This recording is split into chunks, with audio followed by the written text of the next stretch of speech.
So the essence of story, actually there are only two things you need. So remember earlier when I asked you, right? What do you need to actually have a story? What makes up a story? All right, it's only, okay, character. Okay, you all know this. And then there's change. Okay, there are only two things you must have.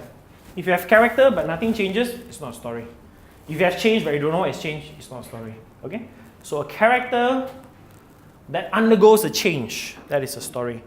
How does the character go through the change is the continuity, the one that we just did the exercise. You do this, because of that, that happens, okay? So I'll give you an example of why that is important, okay?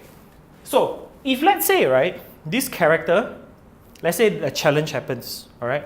And this character responds in a totally ridiculous way. Like, okay, what was the example just now in your story? You? Spider, right? All right? The spider comes up, right? And then she responds by ordering roti canai. It doesn't make sense, right? Because it doesn't connect, okay? It doesn't continue the story from the storyline that you started, you see? So that part is actually very important. But it's very interesting how actually a lot of people overlook this. You know, they'll go to an event or they'll tell a story, right? Say, oh, you know, I was at this place, I saw this fella, and then I saw that fella, and then I ate this, and I ate that, you know, I do that. But what's the story, right? There's no story. You are just listing things that you observe. But it's not a story, all right? So unless what you list is very interesting, most people will lose their interest or they just be very polite. Yeah, okay, yeah, okay, bye-bye, you know. Most people will do that, all right? So that continuity is very important. So what I call it, all right, you need a character, you need a change, and you need to connect the two. Okay?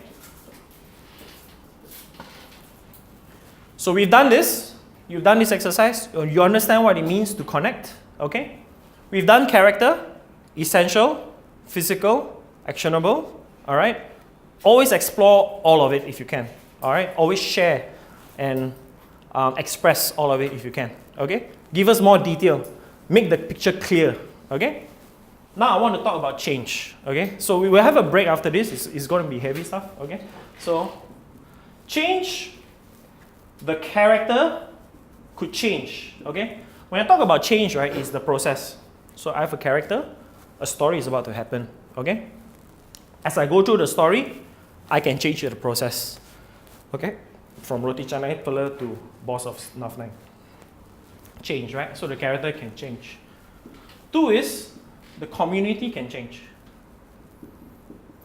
That means the people immediately around you. Maybe he's the key roti canai maker in the shop. When he leaves, right, havoc at the shop. Nobody knows how to make proper roti canai, right? The community has changed. Or he comes up here, he's smelly and dirty and oily. Everybody at Nav 9 want to work. Suddenly there's nobody at Nav 9, right? Also change, right? Community, all right?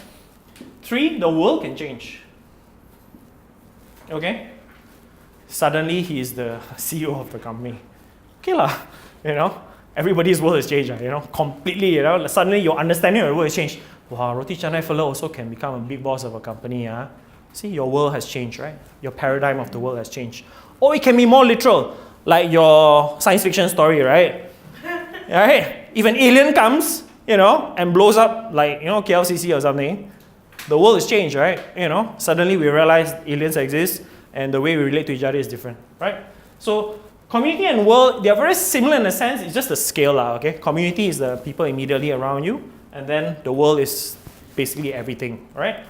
And finally, you must never, never forget, your audience changes.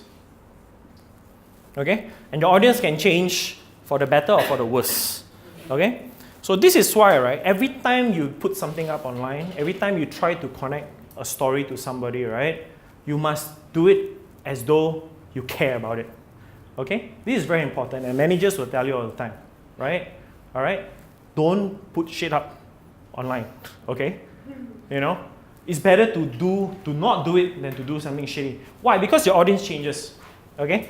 The moment you bore your audience, or if you offend your audience, they will change. Immediately, you lose them, right? Whether you realize this or not, right, your audience will always be observing you, okay? Anyone who pays any attention will judge and will decide, Okay, so this is always in the equation. Never forget this. So some people say, yeah, I block for myself. It's not true. It cannot be true because if you have an audience, the audience will change. So what you want to do is to be able to change the audience in your favor. You know, win them over, you know. Trust me, I'm a good travel photographer. Come with me, I show you everything that are interesting in Malaysia or in the world, right? You know, I'm a good cook. Trust me. How I show you I trust you or not? Yeah, this is what I do, this is what I do. You know, these are what people say about me. This is what I love. And to prove to you that I love this, this is what I'm doing to show you that I love this, right? When you gain your trust, all right, when your audience already trusts you, right, you've already changed them.